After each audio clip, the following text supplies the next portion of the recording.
Hello ನಮಸ್ಕಾರ ಸ್ನೇಹಿತರೆ. ಕೊನೆಗೂ ಕೂಡ ಇಲ್ಲಿ ರಿಜಿಸ್ಟ್ರೇಷನ್ ಆಫೀಸಲ್ಲಿ ದೊಡ್ಡದೊಂದು ಹಂಗಾಮನೆ ನಡೀತಾ ಇದೆ. ಕೊನೆಗೂ ನಂದಾ ಅವ್ರಿಗೆ ಪ್ರಿಯಾ ದೊಡ್ಡವಳು ಅನ್ನೋ ವಿಷಯ ಗೊತ್ತಾಗೋದ್ರ ಜೊತೆಗೆ ಎಲ್ಲ ಗುಟ್ಟು ಕೂಡ ರಟ್ಟಾಗೋ ಸಮಯ ಬಂದಿದೆ. ಹಾಗಾದ್ರೆ ಏನಾಯ್ತು, ಏನು ಕತೆ, ಇದು ಎಲ್ಲವನ್ನ ಕೂಡ ತಿಳ್ಕೊಬೇಕು ಅಂದರೆ ಈಗಲೇ ನಮ್ಮ ಈ ಚಾನಲ್ನ ಸಬ್ಸ್ಕ್ರೈಬ್ ಮಾಡಿ, ಹಾಗೆ ಒಂದು ವಿಡಿಯೋವನ್ನು ಪೂರ್ತಿಯಾಗಿ ನೋಡೋದನ್ನು ಯಾವುದೇ ಕಾರಣಕ್ಕೂ ಕೂಡ ಮರಿಬೇಡಿ. ಎಲ್ಲರೂ ಕೂಡ ಮನೆಯಲ್ಲಿ ಊಟಕ್ಕೆ ಅಂತ ಕುಳಿತುಕೊಂಡಿರ್ತಾರೆ. ವಲ್ಲಭ ಊಟ ಮಾಡುವ ಸಮಯದಲ್ಲಿ ಅಮ್ಮು ಕೂಡ ಬಂದಿದೆ. ವಲ್ಲಭ ಊಟ ಮಾಡೋ ಹಾಗಿಲ್ಲ ಅಂತ ಹೇಳ್ತಾರೆ.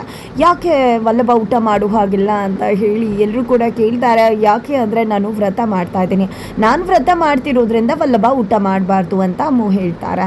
ನೀನು ವ್ರತ ಮಾಡಿದ್ರೆ ವಲ್ಲಭ ಯಾಕೆ ಊಟ ಮಾಡಬಾರ್ದು ಅಂತ ಹೇಳಿ ಇಲ್ಲಿ ಕೇಶವ ಮತ್ತು ಸುಂದರ ಅವರಿಬ್ರು ಕೂಡ ಕೇಳಿದಾಗ, ನಾನು ವ್ರತ ಮಾಡ್ತಾ ಇದ್ರು ಕೂಡ ಅದರ ಫಲ ಸಿಗಬೇಕು ಅಂದರೆ ವಲ್ಲಭ ಕೂಡ ಊಟ ಮಾಡಬಾರ್ದು, ಅವನಿಗೋಸ್ಕರನೇ ನಾನು ವ್ರತ ಮಾಡ್ತಿರೋದು ಅಂತ ಹೇಳಿ ಅಮ್ಮು ಹೇಳ್ತಾರೆ.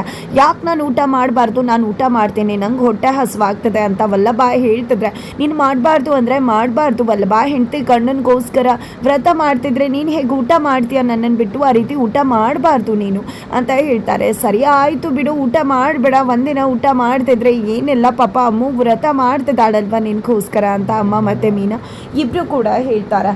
ಈ ಕಡೆ ಪ್ರಿಯಾ, ಏನದು ಅಮ್ಮು ನೀನು, ಪಾಪ ವಲ್ಲಭಗೆ ಹೊಟ್ಟೆ ಹಸುವಾಗ್ತದೆ, ನೀನು ವ್ರತ ಮಾಡ್ತಿರೋದಕ್ಕೂ ಅವನು ಹೊಟ್ಟೆ ಹಸ್ಕೊಂಡಿರೋದಕ್ಕೂ ಏನು ಸಂಬಂಧ, ಅವನು ಊಟ ಮಾಡಲಿ ಬಿಡು ಅಂದಾಗ ನೀವು ಸುಮ್ಮನಿರಿ ಪ್ರಿಯಾಕ, ನಿಮಗೆ ಬರೀ ಎಲ್ರಿಗೂ ಕೂಡ ಬಡಿಸೋದಷ್ಟೇ ಗೊತ್ತದ, ಒಂದಿನ ಹಸ್ಕೊಂಡಿದ್ರೆ ಏನಾಗ್ಬಿಡೋದಿಲ್ಲ, ಆರೋಗ್ಯಕ್ಕೆ ಒಳ್ಳೇದಾಗತ್ತ ಅಂತ ಮೀನಾ ಹೇಳಿದಾಗ, ಹೌದೌದು ಮೀನಮ್ಮ ಹೇಳ್ತಿರೋದು ಸರಿಯಾಗೇ ಇದೆ, ಒಂದಿನ ಒಂದು ಹೊತ್ತು ಹಸ್ಕೊಂಡಿದ್ರೆ ಏನಾಗಲ್ಲ, ಒಳ್ಳೆ ರೀತಿ ಡೈಜೆಷನ್ ಆಗತ್ತ ಅಂತ ಹೇಳಿ ಸುಂದರವ್ರು ಕೂಡ ಹೇಳ್ತಾರೆ.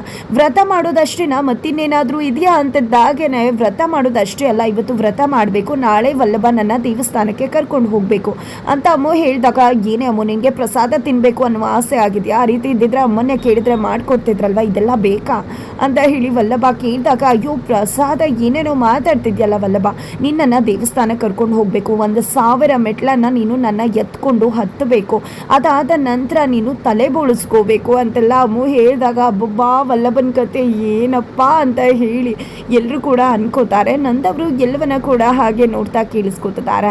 ನಂತರ ಇಲ್ಲಿ ಮಾಧವ, ಪಾಪ ವಲ್ಲಭಂಗೆ ಹಸುವಾಗ್ತದೆ, ಬೇಡ ಬಿಡು ಅಮ್ಮು, ಪಾಪ ಅವನು ಊಟ ಮಾಡಲಿ ಅಂತ ಹೇಳ್ತಿದ್ದಾರೆ. ಯಾಕ್ರೋ ನೀವೆಲ್ಲ ಈ ರೀತಿ ಮಾತಾಡ್ತಿದ್ರ, ಸುಮ್ಮನೆ ಇರೋಕ್ಕಾಗಲ್ವಾ ನಿಮಗೆ, ಏನು ನಿಮ್ಮ ತಮ್ಮ ಹಸ್ಕೊಂಡಿಡ್ಬಿಡ್ತಾನೆ ಅಂತ ನಿಮಗೆ ಈ ರೀತಿ ಎಲ್ಲ ಅನ್ನಿಸ್ತಿದೆಯಾ, ಸರಿ ಆಯಿತು ಬಿಡಿ, ನಾಳೆ ನೀವು ಕೂಡ ಅವನ ಜೊತೆ ದೇವಸ್ಥಾನಕ್ಕೆ ಹೋಗಿ ವ್ರತ ಮಾಡಿ, ಆಗ ಎಲ್ಲ ಕೂಡ ಸರಿ ಹೋಗುತ್ತಲ್ವಾ, ಪಾಪ ನಿಮ್ಮ ತಮ್ಮ ಮಾತ್ರ ಹಸ್ಕೊಂಡಿರೋದಿಲ್ವಲ್ಲ, ಆಗ ನೀವು ಕೂಡ ಕಂಪ್ನಿ ಕೊಡಬಹುದಲ್ವಾ ಅಂತ ಗಿರಿಜವ್ರು ಹೇಳಿದ್ದಕ್ಕೆ ಈ ಕಡೆ ಕೇಶವ, ಬೇಡಪ್ಪ ಬೇಡ, ಇಲ್ಲಿ ವಲ್ಲಭ ಅನುಭವಿಸ್ತಿರೋದನ್ನೇ ನೋಡೋಕ್ಕಾಗ್ತಿಲ್ಲ, ನಮ್ಮ ಸಂಸಾರದಲ್ಲಿ ಯಾವುದೇ ರೀತಿ ಕಷ್ಟ ಇಲ್ಲ, ನಾವು ಸುಖವಾಗಿ ಶಾಂತಿಯಿಂದ ನೆಮ್ಮದಿ ಆಗಿದ್ದೀವಿ ಅಪ್ಪ ಅಂತ ಹೇಳಿ ಇಲ್ಲಿ ಕೇಶವ ಹೇಳ್ತಾರೆ.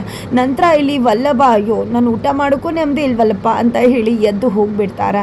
ತದನಂತರ ಇಲ್ಲಿ ಕೇಶವ ಹಾಗೆ ವಲ್ಲಭ ಎಲ್ಲರೂ ಕೂಡ ಸುಂದರವ್ರ ಜೊತೆ ಸೇರಿಕೊಂಡು ಆ ದುಡ್ಡನ್ನು ಹೇಗೆ ಹೊಂದಿಸೋದು, ನಾಳೆ ಅಪ್ಪ ಬ್ಯಾಂಕ್ ಹೋಗ್ತಿದ್ದಾರೆ, ಬ್ಯಾಂಕಿಗೆ ಹೋದರೆ ಖಂಡಿತವಾಗ್ಲೂ ನಮ್ಮ ಅಕೌಂಟ್ಗೆ ದುಡ್ಡು ಬಂದಿದ್ದು ಅಂತ ಗೊತ್ತಾಗ್ಬಿಡತ್ತೆ, ಏನು ಮಾಡೋದು ಅಂತ ಯೋಚನೆ ಮಾಡಬೇಕಾದ್ರೆ ಏನು ಮಾಡೋದು ಅಂತಲೇ ಗೊತ್ತಾಗ್ತಿಲ್ವಲ್ಲ ಅಂತ ಹೇಳಿ ಸುಂದರವರು ಕೂಡ ಹೇಳ್ತಾರೆ. ನನ್ನ ಹತ್ರ ಏನಾದರೂ ದುಡ್ಡಿದ್ದಿದ್ರೆ ಖಂಡಿತವಾಗ್ಲೂ ಹಾಕ್ಬಿಡ್ತದೆ ಅಂದಾಗ, ಒಳ್ಳೇದಾಯ್ತಲ್ಲ, ಎಂಥ ಮಾವ ಐಡಿಯಾ ಕೊಟ್ಟೆ, ಮಾವ ಖಂಡಿತ ದುಡ್ಡು ಹಾಕ್ತಾರೆ, ಅಪ್ಪ ಬ್ಯಾಂಕಿಗೆ ಹೋಗೋದಿಲ್ಲ, ಆಮೇಲೆ ನಾವು ಸೇಫ್ ಅಂತ ಹೇಳಿ ಕೇಶವ ಹೇಳಿದಾಗ, ಅಯ್ಯೋ ಅಣ್ಣ ಮಾವ ಹೇಳಿದ ಅರ್ಥನೇ ಬೇರೆ ಅಂತ ಹೇಳಿ ವಲ್ಲಭ ಹೇಳ್ತಾರೆ. ಏನೋ ಮಾತಾಡ್ತಿದ್ರ, ನಾನು ಹೇಳಿದ ಅರ್ಥನೇ ಬೇರೆ, ನನ್ನ ಹತ್ರ ಇದ್ದಿದ್ರೆ ದುಡ್ಡು ಹಾಕ್ಬಿಡ್ತಿದ್ದೆ ಅಂತ ಹೇಳಿದೆ ಹೊರತು ನನ್ನ ಹತ್ರ ದುಡ್ಡಿದೆ ಅಂತ ಹೇಳ್ತಿಲ್ಲ ಅಂತ ಹೇಳಿ ಸುಂದರವರು ಹೇಳ್ತಾರೆ. ನಂತರ ಏನು ಮಾಡೋದು ಈಗ, ಖಂಡಿತವಾಗ್ಲೂ ಸಿಕ್ಕಾಕೋತೀವಿ, ನಂತರ ನನ್ನ ಕತೆ ಅಂತೂ ಮುಗೀತು ಅಪ್ಪನ ಹತ್ರ ಅಂತ ವಲ್ಲಭ ಹೇಳ್ತಿದ್ದಾರೆ. ಹೌದು ವಲ್ಲಭ, ನಿನ್ನನ್ನಂತೂ ಅಪ್ಪ ಸುಮ್ಮನೆ ಬಿಡುವುದಿಲ್ಲ, ಖಂಡಿತ ನೀನೇ ಕಾರಣ ಅಂತ ಗೊತ್ತಾಗಿದ್ದೆ, ಖಂಡಿತ ಏನು ಮಾಡ್ತಾರೋ ಗೊತ್ತಿಲ್ಲ ಅಂತ ಹೇಳಿ ಕೇಶವ ಹೇಳ್ತಿರ್ತಾರೆ. ಅಷ್ಟರಲ್ಲಿ ಅಲ್ಲಿಗೆ ಮಾಧವ ಬರ್ತಾರೆ.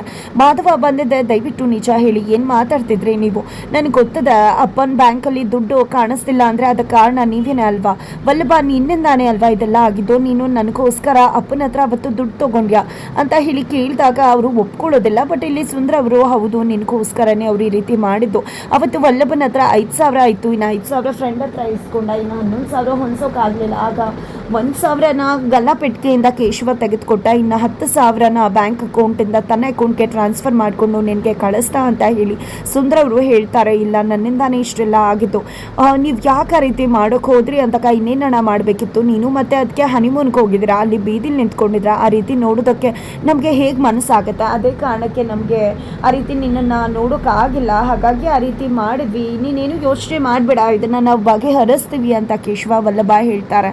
ಹೇಗೆ ಬಗೆಹರಿಸ್ತೀರಾ ನೀವು, ನನ್ನ ಹತ್ರ ಕೂಡ ದುಡ್ಡಿಲ್ಲ, ಇಡೀ ಸಂಬಳನ ಅಪ್ಪನ ಕೈಲಿ ಬೇರೆ ಕೊಟ್ಬಿಟ್ಟ, ಏನು ಮಾಡಬೇಕು ಅಂತಲೇ ಗೊತ್ತಾಗ್ತಿಲ್ಲ ಅಂತ ಹೇಳಿ ಮಾಧವ ಅಂದ್ಕೊಂಡಿದ್ದೆ. ಅಪ್ಪನ ಹತ್ರ ಹೋಗಿ ಇದಕ್ಕೆಲ್ಲ ಕಾರಣ ನಾನೇನೆ ಅಂತ ಹೇಳ್ಬಿಡ್ತೀನಿ ಅಂತ ಮಾಧವ ಹೊರಡ್ತಿರ್ತಾರೆ. ಅಷ್ಟರಲ್ಲಿ ಕೇಶವ ವಲ್ಲಭ ಮಾಧವನನ್ನು ತಡಿತಾರೆ.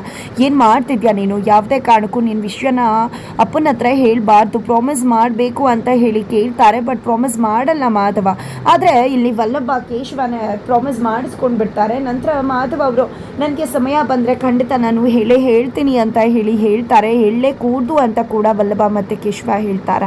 ನಂತರ ಇಲ್ಲಿ ಕೇಶವನ ಹತ್ರ ಮೀನಾ ಬಂದಿದ್ದೆ, ನಿಜ ಹೇಳು ಕೇಶವ, ಆ 1,000 ರೂಪಾಯಿ ನೀನು ಹೇಗೆ ತೊಗೊಂಡು, ಈಗ 10,000 ರೂಪಾಯಿ ಕೂಡ ವಲ್ಲಭನ ಅಕೌಂಟ್ಗೆ ಅಲ್ವಾ ಹೋಗಿರೋದು, ನಿಜ ಹೇಳು ಅಂತ ಹೇಳಿದಾಗ ಹೌದು ಅಂತ ಕೇಶವ ಒಪ್ಕೋತಾರ.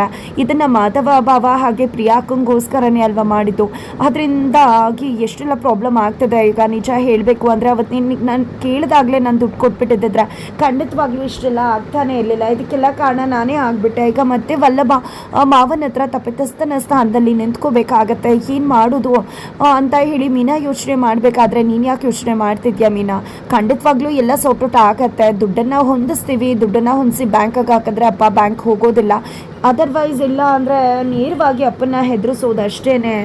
ನಾವು ಎಲ್ಲ ಕೂಡ ಲಾಯರ್ ಆಗಿ ಕಟ್ಟೆ ಮೇಲಿರೋ ವಲ್ಲಭನ ಪರವಾಗಿ ನಿಂತು ಮಾತಾಡಬೇಕಾಗತ್ತೆ ಅಷ್ಟೇ ಅಂತ ಹೇಳಿ ಕೇಶವ ಹೇಳ್ತಾರೆ. ಏನೂ ಆಗದೆ ಇದ್ರೆ ಸಾಕು, ಎಲ್ಲ ಒಳ್ಳೇದಾದರೆ ಸಾಕು ಅಂತ ಹೇಳಿ ಮೀನಾ ಅನ್ಕೋತಾರೆ. ಅತ್ತ ಕಡೆ ಅಮ್ಮು ವಲ್ಲಭನ ಎಬ್ಸಿದ್ದೆ, ಬಂದು ಊಟ ಮಾಡು ಬಾ ಅಂದಾಗ, ಏನು ಮಾತಾಡ್ತಿದ್ಯಾ, ಊಟನ ಅಂದಾಗ ಹೌದು ಸುಮ್ಮನೆ ಬಂದು ಊಟ ಮಾಡು ಅಂತ ಹೇಳಿ ಎಳ್ಕೊಂಡು ಬರ್ತಾಳೆ. ಮುದ್ದೆ ಮಾಡಿದ್ದೀನಿ, ನಿನಗೆ ಫೇವ್ರೇಟ್ ಅಲ್ವಾ ಮುದ್ದೆ ಅಂತ ಹೇಳಿ ಮುದ್ದೆ ಬಡಿಸಿದಾಗ ಫುಲ್ ಖುಷಿ ಆಗಿಬಿಡತ್ತೆ ವಲ್ಲಭಗೆ.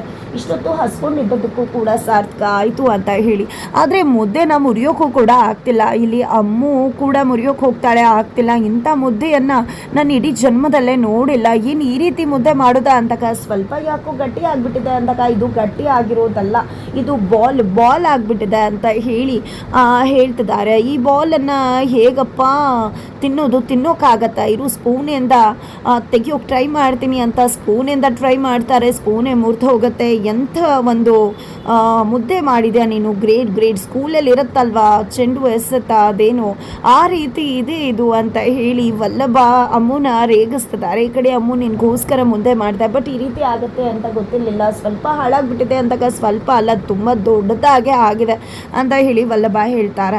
ನಂತರ ಆಯ್ತ ಕಡೆ ಅಮ್ಮನ ಪದೇ ಚಂದ್ರಕಾಂತ್ ಬೈತಿರ್ತಾರೆ, ನಂಗೆ ತುಂಬ ನೋವಾಗತ್ತೆ ಅಂತ ಹೇಳಿ ಅಮ್ಮ ಕಲಾ ಅವರು ಈ ಕಡೆ ಸೂರ್ಯಕಾಂತ್ ಹತ್ರ ಹೇಳ್ತಿದ್ದಾರೆ, ದಯವಿಟ್ಟು ನೀವು ಆ ರೀತಿ ಮಾತಾಡೋದನ್ನು ನಿಲ್ಲಿಸಿ ಅಂತ ಹೇಳಿ. ನೀವು ಕೂಡ ಅವ್ರ ಜೊತೆ ಸೇರಿಕೊಂಡು ಅಮ್ಮು ಬಗ್ಗೆ ಮಾತಾಡ್ತಿರಲ್ಲ, ಅಮ್ಮು ತಪ್ಪು ಮಾಡಿದ್ಲು ನಿಜ, ಆದರೆ ಈಗ ಅವಳು ಪಾಡ್ಗಳು ಗಂಡನ ಮನೆಯಲ್ಲಿ ಗಂಡನ ಜೊತೆ ಇದ್ದಾಳಲ್ವಾ, ಅವಳ ಬಗ್ಗೆ ಮಾತಾಡೋದು ತಪ್ಪಲ್ವಾ. ನಿಮಗೆ ಎಷ್ಟೇ ಪ್ರೀತಿ ಇದ್ರೂ ಮಗಳು ಅನ್ನೋ ಪ್ರೀತಿ, ನಿಮ್ಗೆ ಎಷ್ಟೇ ಕೋಪ ಇದ್ರೂ ಮಗಳು ಅನ್ನೋ ಪ್ರೀತಿ ಇದ್ದೇ ಇರುತ್ತಲ್ವಾ, ದಯಮಾಡಿ ನೀವು ಚಂದ್ರಕಾಂತ್ ಅವರಿಗೆ ಮಾತಾಡಬೇಡಿ ಅಂತ ಹೇಳಿ, ನೀವೇ ಮಾತಾಡಿದ್ರೆ ಅವರು ಮಾತಾಡದೆ ಇರ್ತಾರ ಅಂತ ಕಲಾ ಅವರು ರಿಕ್ವೆಸ್ಟ್ ಮಾಡ್ಕೋತಾರೆ. ಆಗ ಸೂರ್ಯಕಾಂತ್ ಅವರು ಚಂದ್ರಕಾಂತಿನ ಅವಳಿಗೆ ಶಾಪ ಆಗ್ತಿಲ್ಲ, ಅವನ ನೋವನ್ನು ಹೇಳ್ಕೊತಿದ್ದಾನಷ್ಟೇ, ಅವನು ನೋವನ್ನು ಹೇಳ್ಕೊಂಡಾಗ ನೀನು ಮಾತಾಡಬೇಡ ಅಷ್ಟೇ, ನನಗೆ ಎಷ್ಟೇ ಪ್ರೀತಿ ಇದ್ರೂ ಅದು ಈಗ ಮರುಭೂಮಿ ಆಗಿಬಿಟ್ಟಿದೆ ಅವಳು ಮಾಡಿರೋ ಕೆಲಸಕ್ಕೆ ಅಂತ ಸೂರ್ಯಕಾಂತ್ ಹೇಳ್ತಾರೆ.